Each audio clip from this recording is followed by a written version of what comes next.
The Verk High Council chamber smelled like cold metal and old authority. Commander Sira Voss stood in the back row of the human delegation and kept her hands folded at her waist, the way her father had taught her to stand at funerals. Don't fidget. Don't give them anything to read. She watched Ambassador Lyra Chen at the front of the room accept, with a straight spine and a perfectly level expression, the biggest insult the galaxy had probably ever dressed up as a peace treaty. The Verk called it a gift. The planet Kethmora, uninhabited, unclaimed, freely offered to humanity as a gesture of goodwill, of galactic brotherhood, of recognition that humans deserved a world of their own to settle and grow. The Verk High Speaker said all of this in a smooth and practiced voice, and the chamber's translation system converted it into every human language simultaneously, and it sounded perfectly reasonable in all of them. But Sira had learned, over 6 years of working alongside Ambassador Chen, to watch alien faces the way you watch card players, not for what they show, for what they're working to hide. The Verk High Speaker had 4 eyes, and 3 of them were doing the diplomatic work while the 4th one, the small one, the one the species used for close-range environmental reading, kept cutting sideways to the other council members. Little quick movements, like shared knowledge passing silently around the room. They were trying not to laugh. Ambassador Chen accepted on behalf of the human race with a nod that could have meant gratitude, or could have meant she was writing a list she planned to collect on later. Sira had served under Chen long enough to know exactly which one it was. Rexor, the Verk overseer assigned to the handover process, stepped forward and read the official planetary terms into the record. Tall creature, blue-gray, 4 elbows, a voice like someone reading a shopping list to a child they'd already decided was too young to understand shopping. Kethmora, 17 light-years from Earth. First catalogued by Verk survey teams 312 years ago. Uninhabited, atmospherically marginal, no known resources of value. No known resources of value. Sira had read the survey data during the 8-week transit from Earth. Every chart, every atmospheric read, every geological layer sample. She had read it carefully because she was going to be the one living on it, and living requires information the way fire requires air. Kethmora was not atmospherically marginal. Kethmora was dead in a way that made the word dead feel insufficient. The atmosphere was nitrogen, and a rotating cast of trace poisons that changed with altitude. The soil was hardpan and ancient ash, and whatever biology had once lived in it was gone so completely that even the fossils had turned to dust. The average surface temperature at the warmest zones was -30°C. The equatorial belts ran colder. There was no liquid water, no ice, no evidence of either within any detectable geological layer. The magnetic field was thin enough that unshielded electronics degraded in long exposure. They had handed humanity a graveyard. They had done it with straight faces and formal language, and something behind 4 alien eyes that Sira chose to file under a useful category: wrong about us. She was very patient with things that were wrong about humans. They usually corrected themselves in time. The colony fleet reached Kethmora's orbital insertion point 4 months later. 12 ships, 9,341 people, volunteers all of them, which meant they were a particular kind of person, the kind who'd looked at the survey data and the Verk's barely concealed contempt and said yes anyway. Some of them had said yes because they believed in the future. Some had said yes because there wasn't much left worth staying for elsewhere. Some of them, Sira privately suspected, had come purely to make someone regret underestimating them. She was in that group. She wasn't going to announce it. She stood at the viewport of the lead ship, the Harrow, and looked down at the planet. The color of an old bruise, brown and gray, and a deep purple-black along the equatorial zones that she hadn't seen in any image. It didn't look hostile. Hostile required energy. Kethmora looked like it had stopped trying a very long time ago and had let everything go quietly. Chief Engineer Marin came to stand beside her. 63 years old, built like a knotted rope, voice like boots on gravel. She had 30 years of colony infrastructure behind her, and the attitude of someone who had seen everything fail at least twice and knew which failures mattered. "Could be worse," Marin said, looking at the planet. "Tell me how," Sira said. Marin thought about it for a moment, a genuine considering pause. "Could be on fire." "Valid," Sira said. The Harrow began its descent. The first time Sira set her boots on Kethmora's surface, she felt the ground push back. Not shift, not give, push back, a steady, low resistance under the hardpan crust, like the planet had bones just below the skin and those bones didn't move for anybody. She noticed it, stored it somewhere in the back of her head in the folder she kept for things she didn't understand yet, kept walking. The first 3 weeks were survival, which meant they were about prefab domes, atmospheric processors, water reclamation, and the endless unglamorous labor of making a dead place livable enough that people could die more slowly inside it. The domes went up on the flattest zone, a wide plateau called the Ash Plain on the survey maps, which was geologically accurate and also, she thought, the most depressing name ever applied to geography. The processors began chewing the poisoned air into something breathable if you stayed indoors.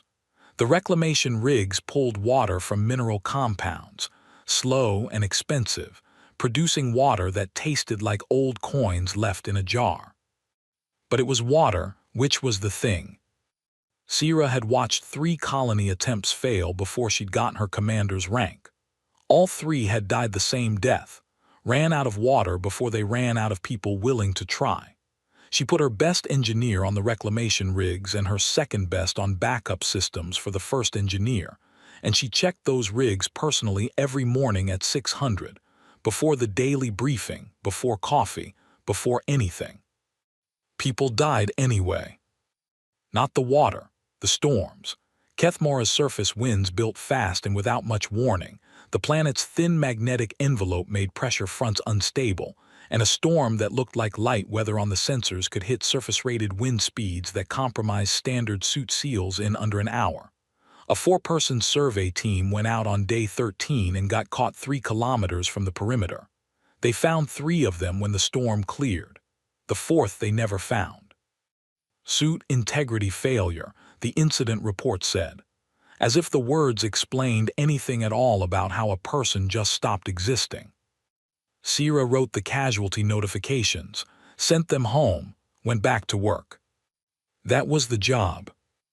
Rexor's monitoring station maintained orbit throughout, a small Verk craft, officially described in the treaty documentation as a supportive observational presence. Practically, a front row seat to a failure he was confident was on schedule. His reports were encrypted in standard Verk civilian cipher, which Earth's intelligence division had quietly broken 18 months before the treaty. Sira received translations through the tight beam relay that Marin had installed in week 2, a narrowband array aimed at a satellite they'd put in the opposite hemisphere's orbit before landing, because Marin had looked at the survey data on the transit over and said, "Low and quiet. Seems like the kind of place where you'd want a phone line they don't know about." Sira had agreed. Day 22 report, Rexor to Verk High Council. Human settlement Kethmora primary. Population maintained at 9,337. 4 casualties to atmospheric event. Infrastructure development within predictive parameters. Water production marginally above projected failure threshold. Assessment. Colony will not survive to year 1 marker. Primary mortality pressure, resource depletion. Secondary pressure, psychological degradation from environmental conditions. Recommend no Verk intervention. Observation sufficient to document outcome. She read it twice, set it face down on her desk, picked up the coin water coffee. Document outcome. She drank, stared at the wall, thought about 4 names she'd already committed to memory and would carry for the rest of her life. Got up, went back to work. Dr. Juno Hale found the first anomaly in week 4. She was not supposed to be outside the perimeter without a cleared survey request. She had also not requested clearance, filed a route plan, or told anyone where she was going.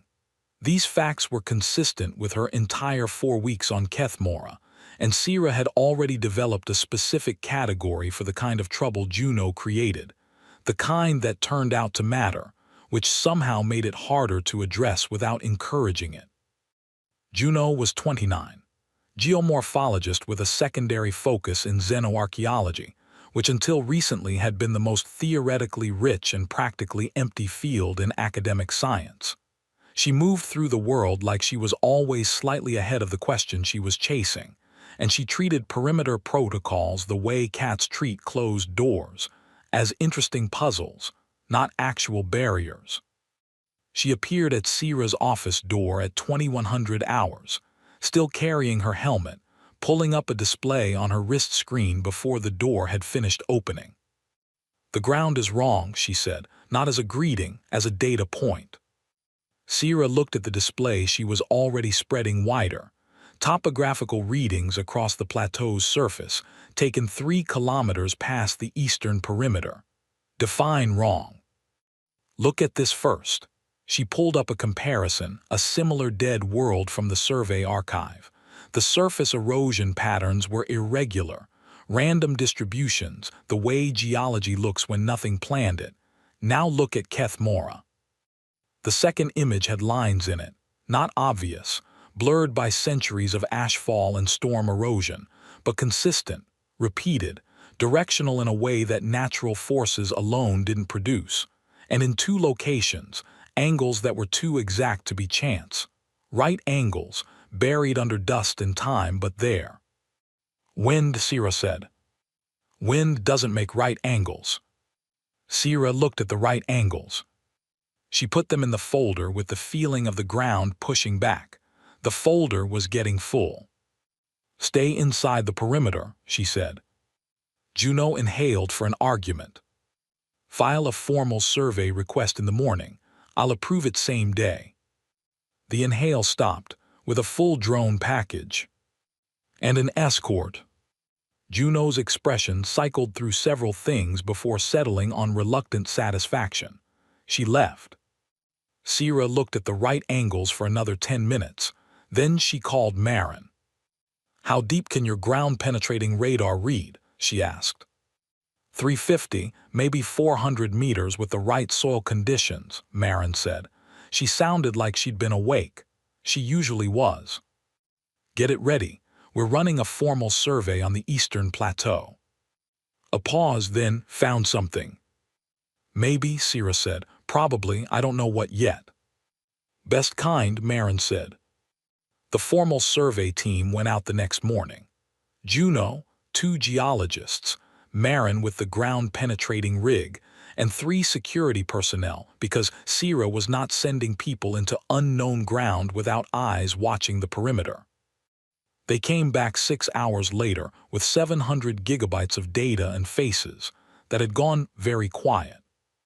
The right angles were consistent across a 17 square kilometer zone of the ash plain. Not random, not geological. Something beneath the surface was creating pressure points in a pattern structured, repeating, the kind of spatial arrangement that implied something had been designed. And at 2 locations, the ground-penetrating radar had found cavities. Not the random voids of geological settling. Cavities with walls, flat floors, consistent depths, walls that met other walls at corners. Rooms, 300 meters under the dead surface of a world the galaxy's most advanced civilization had described as empty. Rooms with walls. Juno's formal report was 280 pages. Sierra read the executive summary 4 times. Then she sat with it for an hour and thought about what it meant that Verk survey technology, which could read a planet's geological layers from orbit to depths of over a kilometer, had catalogued this world 312 years ago and called it empty and worthless. They had known.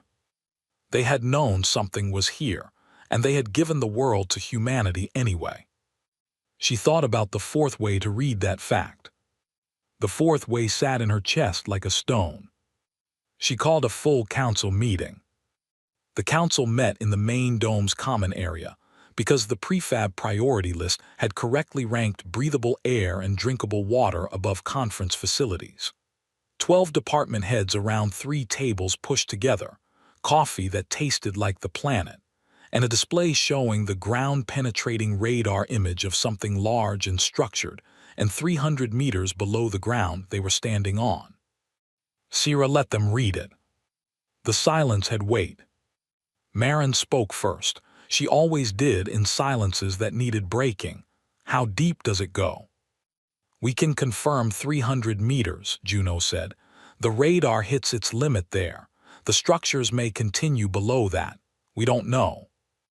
On a planet the Ver cataloged as containing nothing, said Dr. Ravi Park. Yes. Ravi leaned back in his chair, crossed his arms, looked at the ceiling for a moment the way people look when they're reorganizing what they thought they understood about something.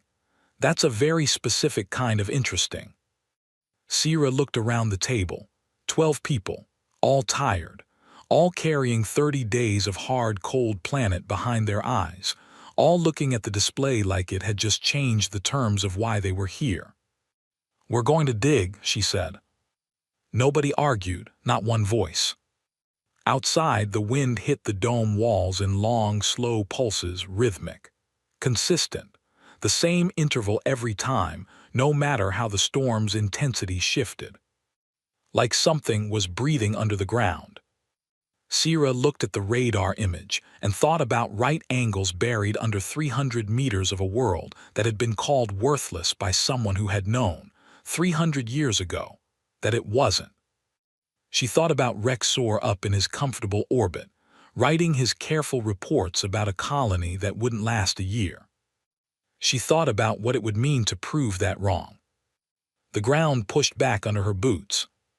Steady, patient, like it had been waiting for exactly this. She went to find Marin. They had a drill rig to build. The drill rig went down on day 41. Marin had it running 11 hours after the parts were pulled from cargo storage, which was 9 hours faster than the equipment spec sheet projected, and 8 hours faster than Sierra had privately estimated. She had learned, over years of watching Marin work, that the spec sheets were written for people who didn't know the machines as well as Marin did. The initial bore was narrow sensor width, not person width, wide enough for cameras and atmospheric samplers, not for anything breathing. They pushed it down in sections, joint by joint, and watched the feed in Marin's equipment bay as the rock column scrolled up the display in slow, dark increments. Gray stone, black seam, gray again. A crystalline layer at around 90 meters that fractured the camera light into brief white spatter and then was gone. More gray. The drill passed 250 meters. 270. At 283 meters, the tip broke through into open space. Not rock, not rubble pressing in from all sides. Air. A cavity below the stone and the camera dropping through the bore hole and swinging on its cable into darkness, and the lamp below it catching the first surface it found. A wall. Smooth, not stone smooth. Not water-worn. Manufactured smooth, the kind of surface that meant someone had decided at some point that this surface should be exactly this way. The lamp swung slightly in the cable's tremor and caught the floor. Flat, same material, same deliberate evenness. The ceiling at the edge of the lamp's reach. Flat. And on the near wall, running across it in rows that the camera could see only a portion of before the dark ate the rest. Markings. Not random. Not the pattern of cracking or erosion or any geological process. Markings arranged in sequences, repeating forms with variations. The visual signature of a system of language, or something that had once served the purpose language serves. Writing, 300 meters underground, on a world the Verk had said contained nothing. Marin, Juno, and Sierra stood in the equipment bay with their shoulders almost touching, all 3 leaning toward the small screen, and nobody said anything for a long moment. "Sweet mother of everything," Juno said very quietly. Sierra said nothing. She was running the math she'd been avoiding for the past week. The Verk had deep scan survey technology that could read a planet's geological layers from orbit at resolutions finer than this camera. 312 years ago, their survey teams had processed every kilometer of Kethmora. They would have found this room. They would have found every room that came with it. Their equipment would have done in an automated orbit, past what her people had just done with a drill and a camera on a cable. They had known what was here. They had known for 300 years, and they had wrapped it in treaty language and handed it over with the expression of people doing humanity a favor. She looked at the symbols on the smooth wall and thought about what kind of thing you hide inside a gift. "We need a wider bore," she said. The wider bore took 12 days. Those 12 days were not easy ones. 2 major storm events forced full perimeter lockdowns. The second one ran for 31 hours and pinned the non-essential half of the colony indoors, while the surface turned into a solid wall of fast-moving ash. During the lockdown, 2 atmospheric processors overloaded and switched to backup units. The backup units were rated for 60% of full colony demand. For 48 hours, the air inside the domes was enough, technically, measurably. Just not the kind of enough that let you stop thinking about it.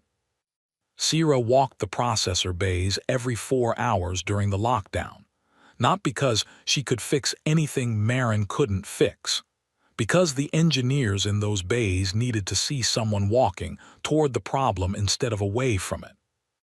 7 people were treated for stress symptoms, 14 for physical exhaustion, 1 broken arm from a fall in the storm supply staging area. The water rigs, against all reasonable expectation, held without fault. Rexor's encrypted Day 48 report reached her the morning after the lockdown cleared. Colony Kethmora primary, atmospheric processor failure event noted, resolved within parameters, storm damage minimal, population maintained at 9,331, water production stable, subterranean survey activity detected at ash plain coordinates. Assessment, geological curiosity investigation. No concern. Colony collapse timeline adjusted, year 1 survival probability reduced to 17%. Recommend continued passive observation. Geological curiosity. She read those 2 words and felt something tighten in her jaw that she consciously released. She put the translation face down on her desk. She went to the equipment bay. "How are we doing?" she asked Marin. 6 days, Marin said, not looking up from the drill housing she was fitting. "Give or take." "Make it 5. Marin looked up. Reed Sierra's face looked back down. 4.5, she said. "There it is," Sierra said. The wider bore was finished on day 53, wide enough for a person in a surface suit with a harness descent system, maybe 15 centimeters to spare on each side. Juno was already suited when Sierra arrived at the drill platform. "I'm going down," Juno said. Not a request. A fact stated with the calm certainty of someone who had already had the argument in their head and won it. "I know," Sierra said. She picked up the first descent harness from the equipment rack and held it out. "I'm going with you." Juno blinked. She'd loaded up for a fight. "Someone has to make sure you don't touch anything," Sierra said. She knew, even as she said it, that she had no mechanism for stopping Juno Hale from touching things. She was going anyway. Some situations needed a witness who outranked the evidence. The descent was 315 meters straight down through a shaft that was barely wide enough for shoulders, lit by the helmet lamp and nothing else. The cable above her the only reason she wouldn't become a very permanent part of the geology. Sierra was not going to tell anyone she was mildly claustrophobic. She had never needed to tell anyone before because she had never previously had a job requirement that involved 300-meter narrow shaft descents, and she had therefore never felt it necessary to list it. She breathed through her nose. She looked at the rock wall 8 centimeters from her faceplate and thought about Rexor's confident reports. About 4 people lost to a storm. About water that tasted like old coins. about the specific look on a Verk High speaker's face when he was trying not to laugh. The shaft opened below her. She dropped the last meter. The camera had lied about the size. All rooms did. The image always compressed, always made the space feel smaller and more contained than the real thing. Standing in the room was different from watching the room on a screen. It was 40 meters across at least, 8 meters to the ceiling. The walls ran away into darkness beyond the reach of 2 helmet lamps, and the columns, she could see them now, spaced at intervals that felt architectural, that felt like a choice someone had made about load and light, and the movement of bodies through space. The columns ran into that same darkness. The room was only the beginning of the room. And the markings were everywhere. Not just the near wall, every surface. Floor, ceiling, columns, all of it covered in sequences of forms that had the dense, purposeful quality of a language that had once been used daily and was now only surviving in stone. Juno was already moving toward the nearest wall. "Hail," Sira started. Juno pressed both palms flat against the surface. The markings under her hands lit up. Not explosively, not dramatically. A thin line of pale blue light traced through the nearest sequence of symbols, following the carved channels exactly, as if someone had poured slow light into them. It spread from under Juno's handprints to the left, then turned at a junction, then ran along the base of the wall toward the nearest column. Then stopped. Juno's breathing on the comm channel was the only sound. "Step back," Sira said. It reacted to me. Juno's voice had a specific quality to it, not excitement, not fear. The tone of a person whose idea has just proven itself, and the idea is so large that it hasn't finished arriving yet. "Step back, Juno." Juno stepped back. The light didn't go out. It stayed tracing the channels it had found, steady and pale, and then it pulsed. Once. Slow. Even. The interval of a heartbeat, or something that had once needed a heartbeat, or something that recognized heartbeats as meaningful intervals. They stood in the underground room on a dead world, and looked at light that had no business existing. "Something turned on," Juno said. "Yes," Sira said. It responded to my touch, my hands specifically, not the drill, not the camera, human hands. "Yes." Juno turned. In the helmet lamp, her face was all sharp angles and shadow. Why would something buried on a dead alien world respond to human hands? Sira looked at the light, looked at the symbols it ran through, looked at the columns going back into darkness, and thought about how big a room could be before it became something else, a complex, a network, a system. "I don't know," she said, "but the Verk didn't make this. Whatever this is, it's older than the Verk survey, maybe much older. And they gave it to us anyway." "They gave it to us because they couldn't open it," Sira said. It came out quieter than she expected, like something she'd understood for a while and only now had language for. The light pulsed again, same interval, patient. Juno looked at the ceiling, markings up there too in the lamplight's edge. "Sira, I don't think this is one room." "I know. I think this is the entrance to something." "I know. We need to map it."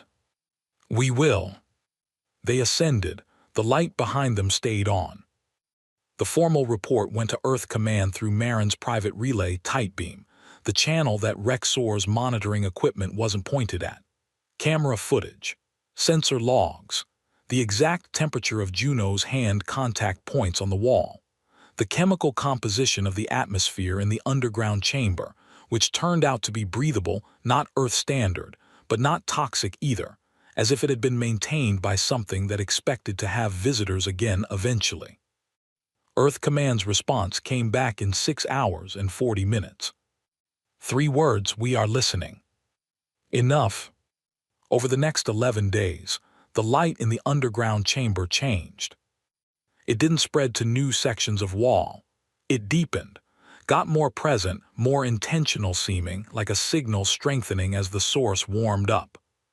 The blue shifted slightly, sometimes, toward a color that existed at the edge of human visible range. A color Juno spent 2 hours cross-referencing against every spectral catalog she had access to, including the Verk Standard Chromatic Index, before concluding that it had no name in any current language because it was older than any current language. Juno went down every day. She made contact with different sections of wall. Each contact activated new lines, and each new activation slightly raised the temperature in the chamber, not dramatically, not enough to affect suit requirements, but measurably and consistently, as if the system were warming up the way an engine does. As if it had been cold for a very long time and needed to remember what warm felt like. The ash plane surface temperature began rising at day 58. Not dramatically, not the kind of change that registered in the weather systems.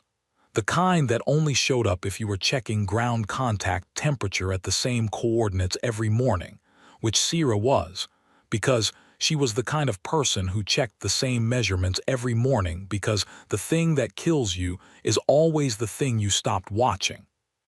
Day 58, plus 0.3 Celsius from baseline. Day 60, plus 0.8.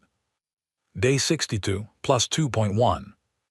On day 63, a crystalline formation broke through the surface 1 kilometer east of the dome perimeter. Transparent, pale blue-green, half a meter tall, grown overnight from ground that had shown nothing the previous morning. Marin brought a sample to the geology lab before breakfast. She set it on the analysis plate without saying anything and waited for the machine to work. The machine worked for 4 minutes. Then it displayed no match in database, cross-referencing Verk Standard Mineral Catalog, no match. Sira looked at the sample. It caught the dome's interior light and split it, not randomly, not in the scattered prismatic way of crystal. In a pattern, specific, repeating, the same kind of structured and purposeful quality as the symbols underground. "That's not mineral growth," Juno said from the doorway. She hadn't been asked to the lab, she'd apparently known to come anyway. "It's not growing the way minerals grow. The internal structure is oriented, it has a directionality." "What does that mean?" Ravi asked from behind her, because Ravi had also apparently known to come. "It means something told it how to grow," Juno said. "Something gave it a direction to point in." She paused. "The something is underground." Sira looked at the sample, at the way the light came through it and organized itself into repeating segments on the lab wall. "How much more of this is coming?" Juno was quiet for a moment, a specific kind of quiet that Sira recognized as the pause before a number that changes the conversation. "I think," Juno said, "that the formations will spread across the ash plain within 30 days. Based on the subsurface temperature gradient we're seeing, the system is activating laterally. The room wasn't one node. The whole plateau is a network. We're watching it come back online." Outside, the wind moved across the ash plain, and when it hit the crystal formation, the sample on the lab plate resonated. A clear, single tone. The same pitch every time, regardless of how the wind's speed changed. Calibrated, designed to produce exactly that frequency under exactly these conditions. Marin picked up the sample and held it for a moment. She was not a sentimental woman, but she turned it over in her hands like it was something that deserved to be held carefully. 300 years, she said. They had this planet and they never found what's in it. "They found it," Sira said.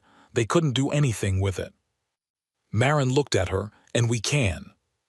Sira looked at the light pattern on the wall, at the way it organized itself into something that wasn't random. "Juno touched a wall and it turned on," she said. Marin turned the crystal over once more, set it down. "Huh," she said. Rexor's report on day 65 was different from every report that had come before it. Not wildly different. The format was the same. The language was almost the same, but the certainty was thinner. Sierra could feel the places where he'd made deliberate choices about wording, the way you feel a careful person choosing words when the truth has gotten complicated.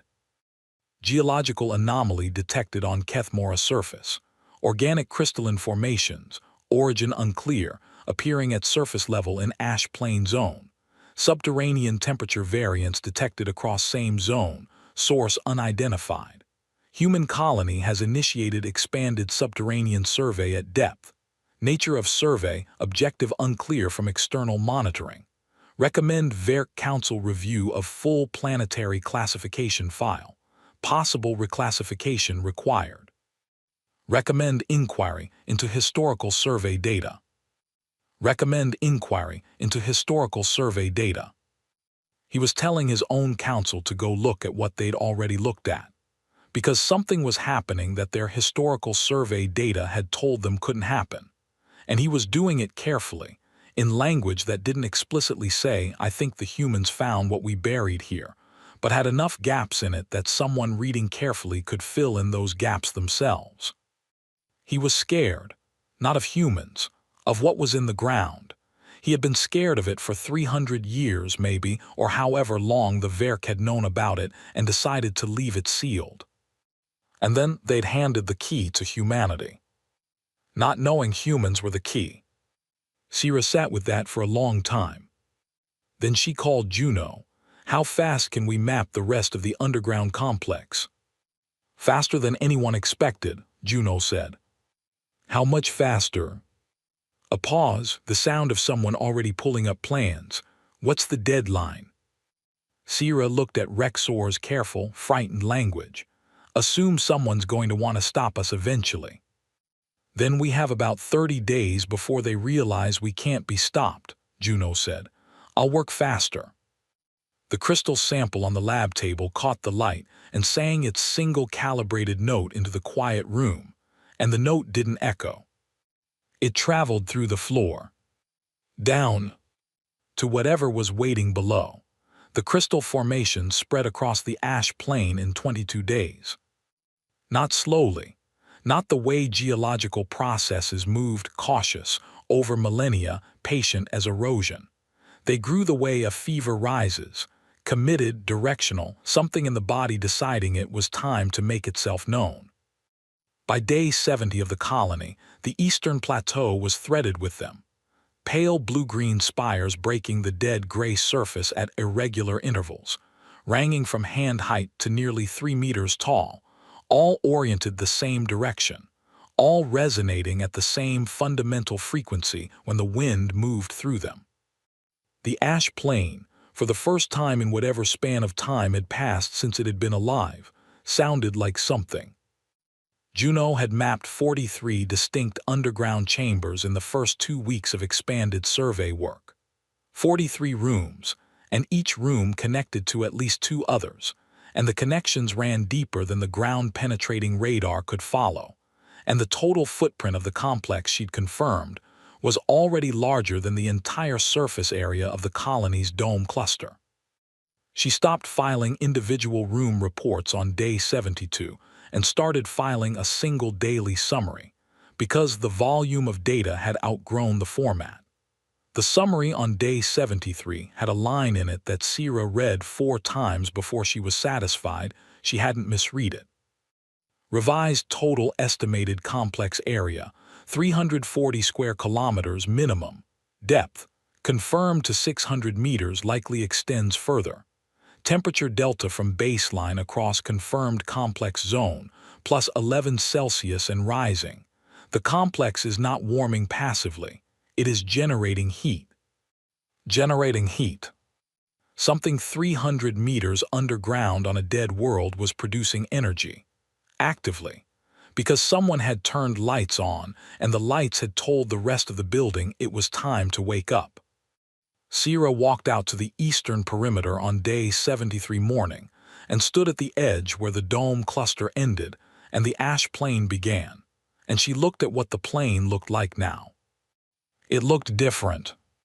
Not livable, not yet, not safe. The air was still poison without a suit, the soil still ash and hardpan, the sky still that pressing bruise dark without stars. but the plane had texture now where it had been featureless before. The crystals caught the dim sunlight. Kethmora's sun was thin and distant, a yellow-white point that gave light without warmth and threw it into angles. The formations didn't look random. They looked like they were placed, like they were pointing at things. She pulled up Juno's underground map on her wrist display and overlaid the surface formation positions. Every crystal cluster sat directly above a major junction in the underground network. Every single one. Markers, she thought. They're markers. The system is flagging its own infrastructure from below. She stood there in the thin, cold light and felt the ground push back under her boots and understood, for the first time with full clarity, that the planet had never been dead. It had been off.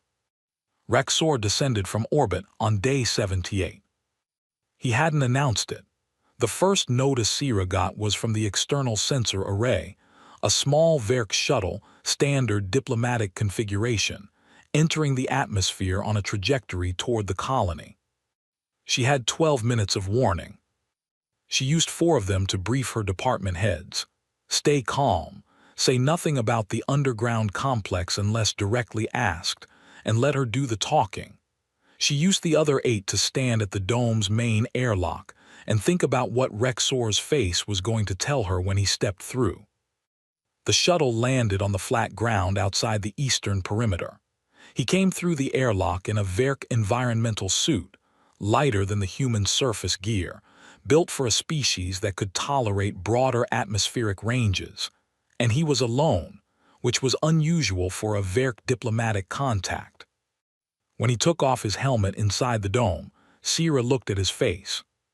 He was keeping it very controlled. 4 eyes, all 4 doing careful work, all 4 pointed exactly where he wanted them. But he was standing differently from how he'd stood in the High Council chamber. Smaller somehow, like he'd taken up less space than his frame allowed. She knew what that looked like on a human. It was what careful looked like when careful was covering something else. "Commander Voss," he said, standard greeting tones, perfectly calibrated. "I am here on a routine observational visit. The Verk High Council wishes to assess colony progress in person." "Welcome to Kethmora," Sira said. "Can I get you anything? Our water tastes like old metal, but it's technically water." He declined the water. She took him through the dome cluster. The processing bays, the HAB sections, the engineering workshops, the medical facility. Everything tidy, everything functional. Everything that told the story of a colony that was not collapsing on Rexor's schedule. He said very little. He made notation marks on a Verk recording device. He asked routine questions, population count, resource production rates, infrastructure status, and she answered them accurately and completely, because accurate and complete answers to those particular questions didn't tell him what he'd actually come down to find out. He asked about the survey activities on the Eastern Plateau. "Geological mapping," Sira said. "This planet has an unusual subsurface structure. Our geologists are characterizing it." "The crystal formations," he said, flat, careful. "Yes, we noticed those developing in the last few weeks. Interesting mineral phenomenon. Dr. Hale has some theories about the underlying cause." His 4th eye, the small one, the environmental reader, moved. A tiny motion, gone almost before she caught it. "Have your surveys identified the origin of the formations?" he asked. "We're still gathering data," she said, which was true. She watched his face and he watched hers, and the space between what they both knew and what they were both saying filled the room quietly. He asked to see the eastern perimeter. She took him. They stood at the edge of the dome cluster and looked out at the ash plain. The crystals caught the thin sun. The wind moved through them. The sound rose, dozens of formations, all at the same frequency, blending into something that was just below the range where it vibrated your bones, but just above where you could choose not to hear it. A chord, an extremely old chord. Rexor was still. Not the stillness of someone looking at something new. The stillness of someone looking at something they had hoped would not look like this. "Your colony seems to be progressing," he said. "Ahead of schedule on most metrics," Sira said. "Silence." The chord from the formations. "Kethmara is an old world," he said. "Most worlds are," Sira said. "There are historical records, incomplete records, that suggest this planet may have been inhabited at some point in the very distant past." He was choosing each word like he was stepping on ice he didn't trust. "Before Verk exploration of this sector, a species that no longer exists, we know very little about them." "What happened to them?" Sira asked. He was quiet for 3 full seconds. "They are not known," he said. Sira looked at the crystals. "Thought about all the things you could mean by they are not known when you were the most powerful civilization in the galaxy, and you'd had 300 years to look into it." "We'd be interested in whatever historical records exist," she said, "for context, for the survey work." "I will inquire with the council," he said. He would not inquire with the council. They both knew that. "Very kind," Sira said. He left the next morning. His shuttle climbed back into the purple-gray sky and disappeared. Marin appeared at Sira's elbow within 5 minutes of the shuttle clearing the atmosphere. "He knows," Marin said. "He's always known," Sira said. "He came down to find out how much we know. And he's going back to tell the council that we know enough to be a problem." Marin thought about this timeline. "Verk High Council meets on a 40-day rotation cycle," Sira said. "Rexor would need an emergency session for faster response. Emergency sessions require a quorum of 8 members agreeing on an active threat." "Are we an active threat?" Sira looked at the direction the shuttle had gone. "We're about to be." She called Juno. "What's the next major discovery?" "I found a central chamber," Juno said. "Larger than the others, much larger, at 410 meters depth. I've been correlating the tunnel network and they all route toward it. Everything else we've found is peripheral. That chamber is the core." "Can we reach it?" "I need a wider bore." "How much wider?" "Wide enough for a person to move freely. Not a tight descent, a proper shaft." Sira looked at the crystal formations across the ash plain, at all the places where the ground was pointing at what was underneath it. "How long?" "If I pull Marin's full rig crew," Juno said, 16 days. 12, Sira said. A pause. 14, Juno said. 13, Sira said. "Done," Juno said. On day 89 the sky changed. Not significantly, not the kind of change that registered visually at first, but the atmospheric sensors at the top of the dome cluster flagged it in the early morning hours. Nitrogen concentration down 0.3%, oxygen concentration up 0.1%, carbon dioxide shifting. The poison trace compounds thinning, not gone, not safe, but moving in the direction of something that was less wrong. The planet's atmosphere was changing. Slowly, the way a sleeping thing starts breathing differently when it's about to wake. But the direction was unmistakable on the sensor readout, and Sira sat with the numbers for a long time, and what she felt was not relief or joy or triumph. She felt the weight of what she was standing in the middle of. Something enormous had been turned off a very long time ago, something that had managed an atmosphere, that had grown things, that had organized a planet's living systems into a working whole. It had been shut down not naturally, not gradually, but stopped, suddenly and completely, and the planet had gone dead in the aftermath. And now it was turning back on. Because a geologist who didn't follow perimeter protocols had pressed her hands against a wall. Ravi found her at the sensor station at 400 hours. He was carrying 2 cups of the coin water coffee, which meant he had also seen the atmospheric read and had known exactly where she'd be. He sat down, slid a cup toward her. "The air is changing," he said. "Yes." "How long until it's breathable?" I don't know, she said. Could be years, could be faster. Depends on how much of the system is still functional. Depends on how much we wake up, he said. Yes. He drank his coffee, she drank hers. The Verk shut this down, he said. Not a question. Yes, she said. They killed whoever lived here, and then they shut the planet's systems down, and then they cataloged it as empty and worthless and sat on it for 300 years. He turned the cup in his hands. And then they gave it to us because they thought we'd fail and die and it wouldn't matter. Yes. But the systems respond to us. Yes. Because we're similar enough to whoever they killed. She looked at him. That's where you are right now, isn't it? He said. Not a question either. She was. She'd been sitting with it since Rexor's visit. The system in the ground had been biolocked, attuned to a specific biological signature, the living signature of whoever had built it. The Verk had known it was there for 300 years and had never been able to open it. And somewhere in the biological gulf between the builders and the Verk, humanity fell on the builders' side of the line. Close enough. Not the same, not descendants, but close enough that the system said, yes, this is what hands are supposed to feel like. We're the right kind of hands, she said.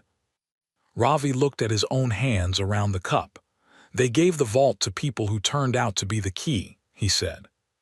That's either the worst mistake the most powerful civilization in the galaxy has ever made, or it's exactly what it looks like, Sira said, and we should move faster than they expect.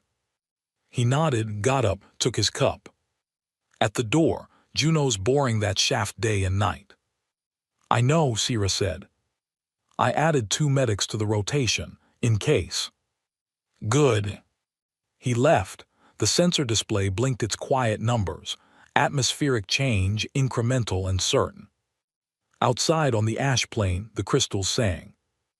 On day 93, the first long-range sensors on the perimeter array flagged movement in the outer system. Multiple vessels, Verk configuration, coming in from the jump point at a deceleration rate that was not a survey approach or a diplomatic transit. Combat spread. Not weapons hot. The signatures weren't showing active weapon system engagement, but the formation was the kind that gave you options. The kind that let you do several different things quickly, depending on how the situation developed when you arrived. 9 ships. Sira stood at the sensor console and looked at the plot and thought about the fact that Rexor had needed an emergency session of the Verk High Council, and that emergency sessions required 8 members agreeing on an active threat, and that 9 ships in combat spread meant 8 members had agreed. She looked at the shaft Juno's crew was boring toward a 410-meter-deep central chamber. 13 days, she'd told her. Marin, she said into her comm. Here, Marin said from the shaft site. How are we doing? 8 days, Marin said, maybe 7. Make it 6, Sira said. Outside, the sky was the same bruised dark purple-gray it had always been. But the atmospheric sensors said it was, by the smallest of measurable margins, becoming less of what it had been. The 9 Verk ships fell toward Keth Mora on their careful, options-preserving approach. And in the ground below the ash plain, in 410 meters of ancient darkness, something waited that had not been reached in 3,000 years. The clock was running. The Verk fleet parked in high orbit on day 96. Not close, not the orbital position you used for observation or support. The position you used when you wanted everyone on the surface to be able to look up and understand their options without you having to say them out loud. 9 ships in a spread that covered every atmospheric entry corridor. Their running lights were on, which meant they weren't hiding. Hiding was a message. Being seen was also a message. Rexor's formal communication came through the standard diplomatic channel 6 hours after the fleet established position. It was polite. It was the kind of polite that took careful preparation, the kind that wore courtesy the way armor is worn, every word fitted and intentional. He requested a meeting with Commander Voss at her earliest convenience. He expressed, on behalf of the Verk High Council, concern for the welfare of the Kethmora colony in light of certain unusual geological developments. He suggested that for the safety of the human population, a temporary suspension of survey activities in the Ash Plain zone might be considered advisable. Sierra read the communication 3 times. Then she called a department head meeting. Then she sent a reply requesting that Rexor attend the meeting in person at the colony's main dome in 24 hours. She used the 24 hours to check on Marin's Bohr crew. "How close?" she asked. 30 meters, Marin said. Her voice had a specific flatness that meant she was conserving everything non-essential for the work. Maybe less. The rock's changing down there, softer, like the material around the central chamber is different from the surrounding geology. Like it was built differently. Like it was built specifically, Marin said. Someone wanted that chamber accessible to a certain kind of drill, or hand, or whatever they expected to come looking. How long? 6 hours if the rock holds cooperative. She looked at the shaft housing. They parked 9 ships up there. Yes. 6 hours, Marin said, give or take. Rexor arrived the next morning with 2 Verk diplomatic aides and no military escort, which was either a genuine concession or a calculation that military escort was unnecessary given 9 ships overhead. Sierra met him at the airlock with Ravi and Juno, because Ravi kept her grounded and Juno kept the conversation from going anywhere safe. They sat in the main dome's common area, same 3 tables pushed together, same coin water coffee which she offered, which he again declined. He opened with the polite version of what the 9 ships said less politely. The Verk High Council was concerned about the nature of the geological phenomena developing on the Ash Plain. Kethmora was a delicate environment. The subterranean survey activities could pose unknown risks to the human population. The council wished to discuss a cooperative framework for managing.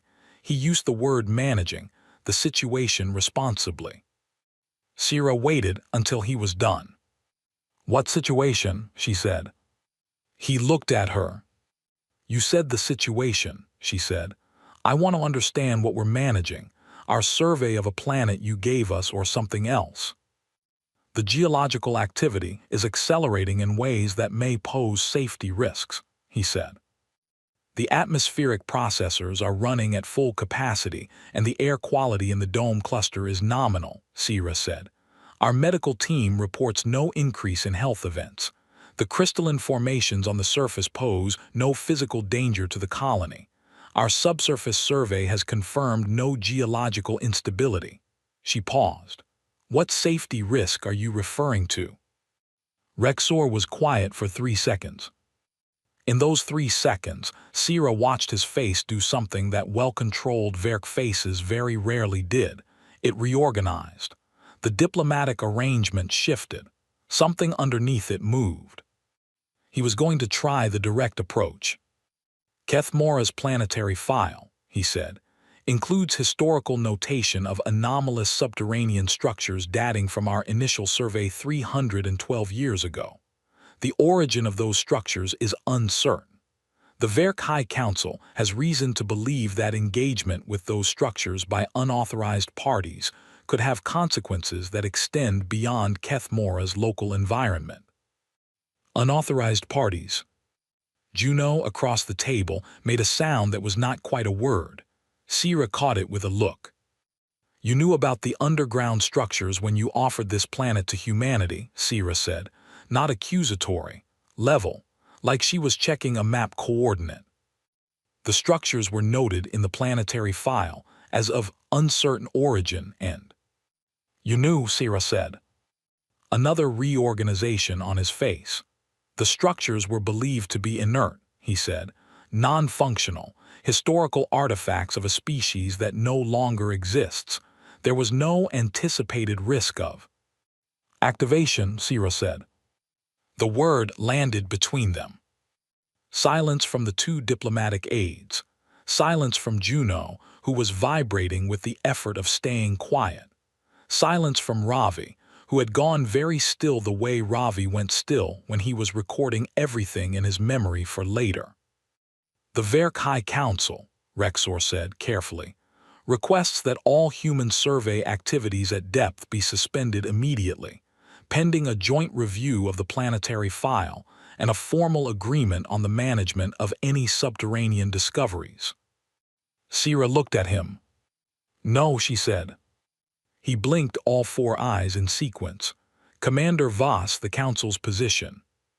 This is our planet, she said. You gave it to us, formally, in treaty language, witnessed by both our governments. We are surveying our planet's geology. We are not going to stop doing that because the civilization that gave it to us has decided it's suddenly interesting. She folded her hands on the table. If the Verk High Council has information about this planet's history that is relevant to our safety, we welcome that information, fully, transparently, all of it. His fourth eye moved. The historical records are. All of it, she said. The room was quiet. Outside, somewhere in the direction of the eastern perimeter, the wind moved through the crystal formations, and the cord rose and fell. He heard it. She watched him hear it. Something in his posture shifted very slightly, the way a body shifts when it recognizes something it has been trying to avoid recognizing. I will relay your position to the council, he said. Please do, she said. Marin called it 1400 hours. We're through, she said, 2 words, all the weight in the known galaxy behind them. Sira was already moving. The central chamber was not a room. She understood this the moment the descent cage, a proper cage now, not a harness, a platform Marin's crew had rigged on the expanded shaft, dropped through the ceiling. The ceiling of the central chamber was 18 meters above the floor, and the floor was not flat. It was not flat because it was a surface, not a floor, a surface that curved in a slow, precise bowl, and in the lowest point of that bowl was something that had no name in any language Sira had ever learned. It was about the size of the Harrow's Bridge. It occupied the center of the chamber in a way that felt like gravity, not physically, not literally, but the way certain things in the world arrange the space around themselves by the quality of their presence. It was made of the same material as the wall symbols, the same pale crystalline substance as the surface formations, but structured differently, layered in ways that implied internal complexity, built in ways that suggested it had not been constructed so much as grown to a specification. It was active. The pale blue light ran through it in constant slow patterns, cycling through sequences that Juno, who had descended 20 seconds ahead of Sira, was already watching with an expression Sira had never seen on her face before. Reverence was not a word Juno used often. Her face used it now. This is the control node, Juno said. This is what everything else connects to. Every tunnel, every chamber, every crystal formation on the surface. They're all spoke lines, and this is the hub. How does it work? Sira said. The same way the walls worked, Juno said. She looked at her own hands. Contact, biological contact specific enough that the system reads it as authorized. The walls were like a login. This is the, she searched for the word. This is the actual machine. Sira looked at the node, the light cycling through it, the patient rhythm of something that had been waiting a very long time for the right hands. What happens if you touch it? She said. Juno looked at her. I don't know. Guess. Juno looked back at the node. I think the whole system goes fully online. Whatever partial activation we've seen, the formations, the warming, the atmospheric changes, I think that's been the system's startup sequence. Diagnostic mode. She paused. This is the on switch. Sira stood in the ancient chamber under 410 meters of rock on a world that the most powerful civilization in the galaxy had abandoned 3,000 years ago, because the thing at its center was locked behind a door they couldn't open. She thought about 9 ships in orbit. She thought about the way Rexor had said unauthorized parties, and what that word choice told her about how the Verk thought of humans in relation to what was in this chamber. She thought about what a dead planet was worth, and what a living one was worth, and what a network of ancient technology spread across who knew how many systems was worth, and who in the galaxy currently had their hands on it. "Touch it," she said. Juno touched it. The light changed. Not just in the node. In the chamber, simultaneously, as if the node's activation had sent a signal through the floor and walls and ceiling that arrived everywhere at the same moment. The pale blue deepened into something richer, more complex, a light that had more information in it than light usually carries. The floor vibrated, not a shudder, a resonance. The same fundamental frequency as the surface crystals, felt through the boot soles rather than heard. The whole chamber was the chord. The whole chamber had always been the chord, waiting for someone to play it. Juno was very still, her hands flat on the node, eyes open, not looking at the light but at something else, something that was happening in the interface between her palms and the surface. "It's reading me," she said. "What do you mean, reading?" "It's analyzing, the way a lock analyzes a key, checking genetic markers, I think, neural pattern, biological chemistry, it's comparing it to something." She paused, breathed. "It likes what it finds." "Juno." "It's not dangerous," she said. "It's glad. That's the wrong word, but it's the closest one. It's the way a tool feels when it's finally being used for the right purpose after a very long time." The light in the chamber reached a steady state, not cycling anymore, but present in a way that was fundamentally different from the shifting startup patterns. On, not warming up. On. Sierra felt it through the floor. Then through the walls. Then through the shaft above them. She could feel it climbing, the resonance traveling up through 410 meters of rock toward the surface. And she knew without being able to explain how she knew that it was reaching the surface formations, reaching the crystals, reaching all the way up through dead stone to the atmosphere above a dead world. Her comm crackled. "Marin, Sierra, the surface." "I know," Sierra said. "The crystals are all of them, simultaneously." "I know. And the atmospheric sensors are." "I know," Sierra said. "I know. Is everyone okay up there?" "Everyone is fine. Everyone is fine." Marin's voice had something in it Sierra hadn't heard before, a specific quality of someone watching something that shouldn't be possible happen in real time. "The sky looks different." "How different?" "Lighter," Marin said. "Just the edge, just at the horizon, but lighter." Sierra looked at Juno, still at the node, still reading or being read. Lighter sky on a planet that hadn't had a living sky in 3,000 years. The Verk fleet moved. Not to attack, not weapons hot, not closing intercept. But they reorganized, from the high cover spread to a tighter grouping, the formation that meant internal communication was happening, that the 9 ships were talking to each other about what they were seeing and what it meant. Rexor's communication came through 40 minutes after Juno's contact with the node. It was no longer polite. "Commander Voss, the Verk High Council has authorized me to inform you that what you have activated constitutes technology classified under Verk Interstellar Statute as Category 1 restricted material. You are required to cease all contact with the installation immediately. Failure to comply will be considered a hostile action under the terms of the Verk Human Accords. The Council's fleet is authorized to enforce compliance." Category 1 restricted material. Sierra sat with that. What it meant to have a classification for something.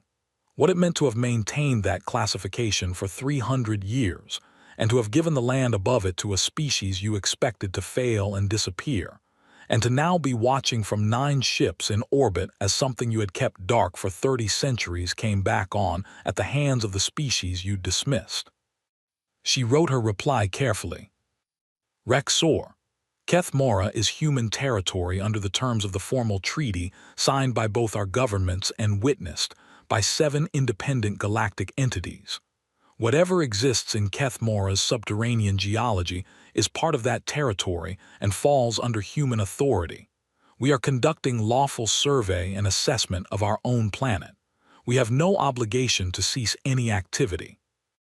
If the Verk High Council has documentation establishing a prior lawful claim to specific materials within Keth Mora's geology, documentation that was available at the time of the treaty and was not disclosed, we would expect a full legal review of the treaty itself, including the question of what was withheld and by whom.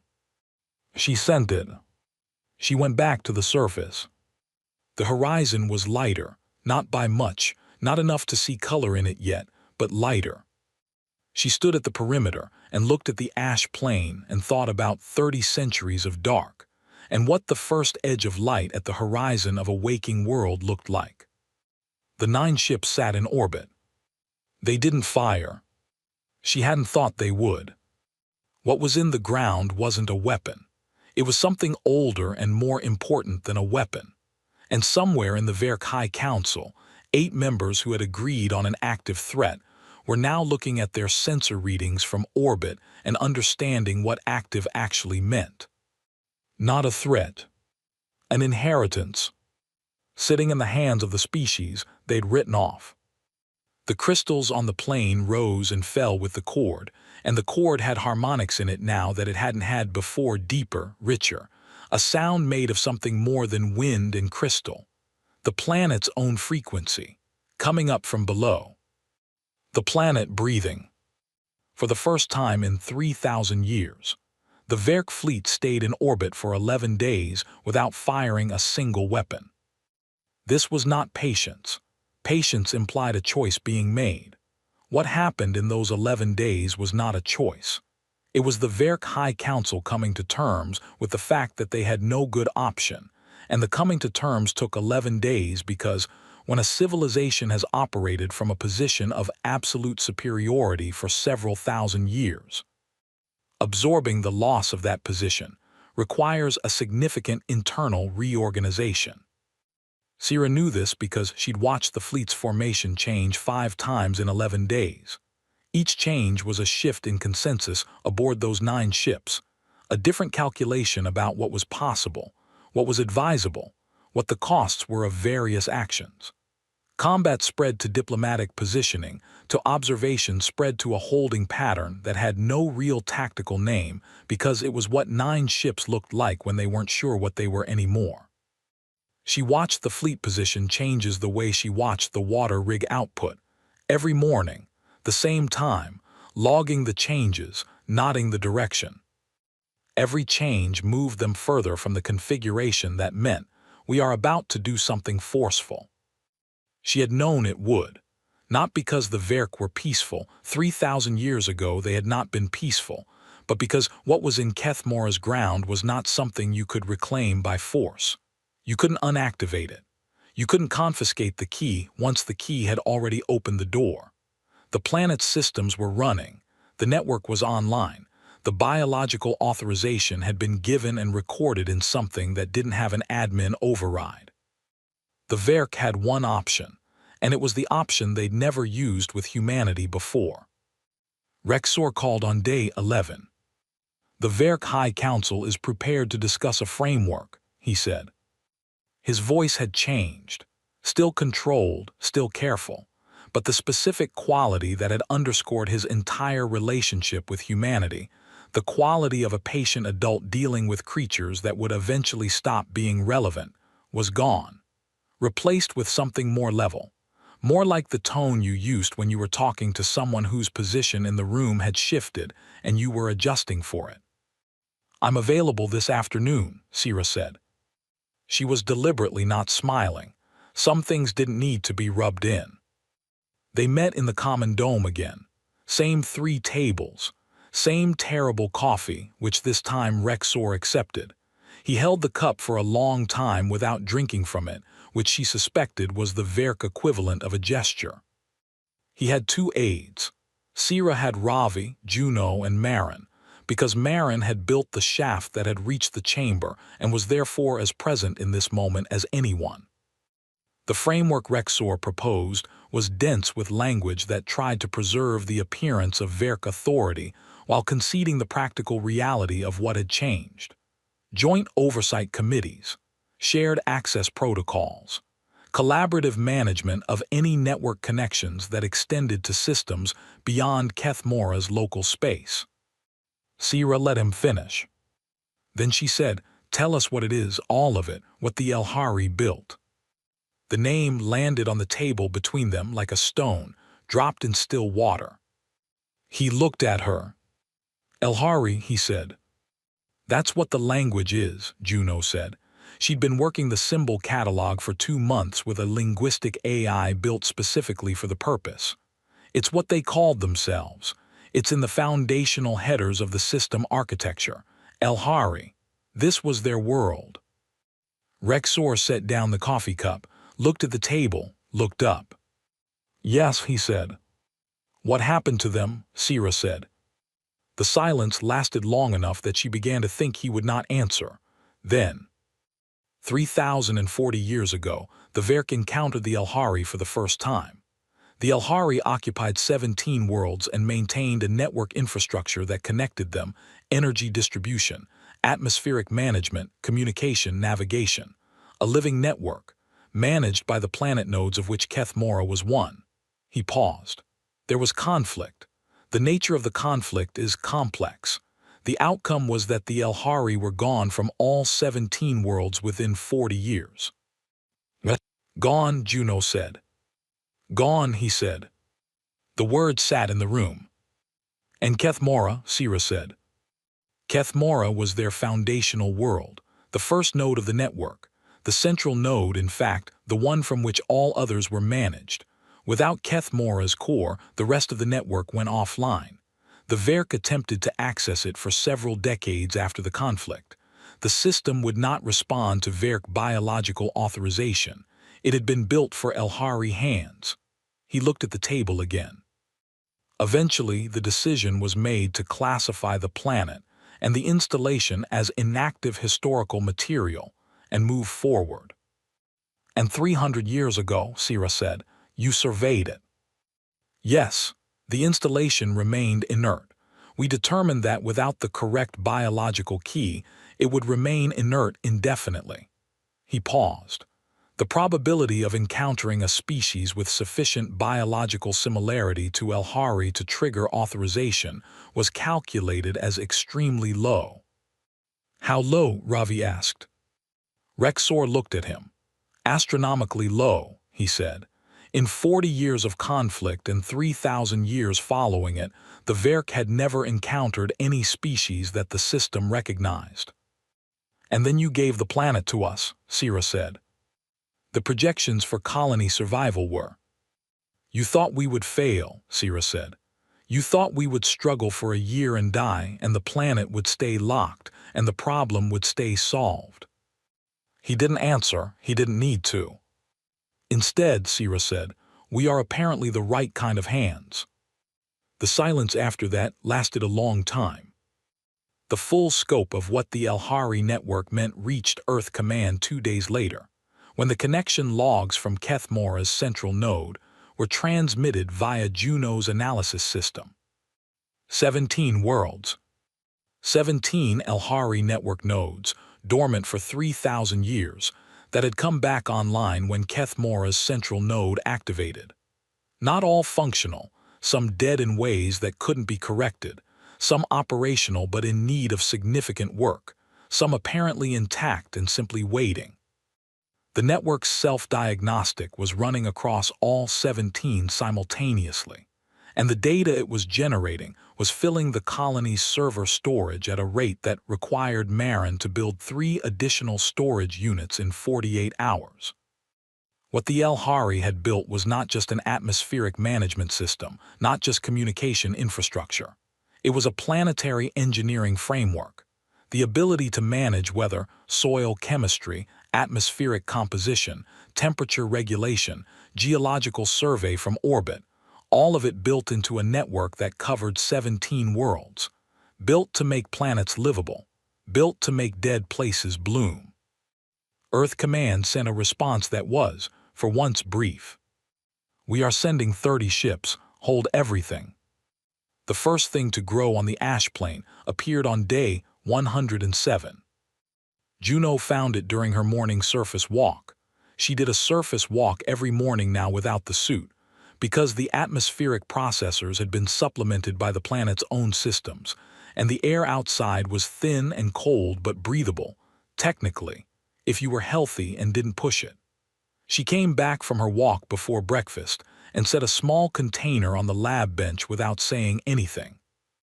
Inside the container, a thing the color of dark water, about the size of a thumbnail, growing in a crack in a piece of ash plain surface rock. Not mineral, not crystal. Biological. A plant, or the closest word they had for what it was. Something that had roots in the rock and a surface the size of a fingernail that turned toward the dome's interior lights as Juno moved the container toward them. Light-seeking, alive, growing in soil that had been dead for 3,000 years. Marin looked at it for a very long time without speaking. The soil chemistry has been changing, Juno said. The atmospheric management component of the network has been slowly adjusting the surface mineral composition. Basically, it's been making soil, for weeks now, getting it ready. For this, Marin said. For this, Juno said. Ravi picked up the container, tilted it gently. The small dark thing shifted toward the light, tracking it, doing the oldest thing any living thing does on a world it belongs to. He set it down carefully. We should name it, he said. It has a name, Juno said. She pulled up her translation work on the wrist display. 2 months of Elhari language reconstruction. The Elhari called this species their first cultivar, the first plant they developed for world seeding. The name translates to, roughly, what grows in dead soil. The room was quiet. That'll do, Marin said. The negotiation framework was finalized in the 3rd month. It took that long because the Verk negotiating team was working against the momentum of 3,000 years of unquestioned authority, and that kind of momentum didn't redirect quickly. They came with language built for managing lesser parties. Sierra's team sent it back and they came with different language. Sierra's team sent that back too. On the 4th iteration, the language acknowledged human sovereign authority over all 17 Elhari worlds, pending formal survey and assessment of each. It acknowledged human authority over the Elhari network infrastructure. It acknowledged that access rights for any party, including the Verk, would be negotiated through human-governed processes. It acknowledged, in the careful formal prose of interstellar treaty language, that the Verk had known the history of Kethmora at the time of the treaty and had not disclosed it. That clause had been Ravi's idea. He drafted it at 301 morning and left it on Sierra's desk. She'd read it, added 3 words that sharpened it, and put it in the next iteration.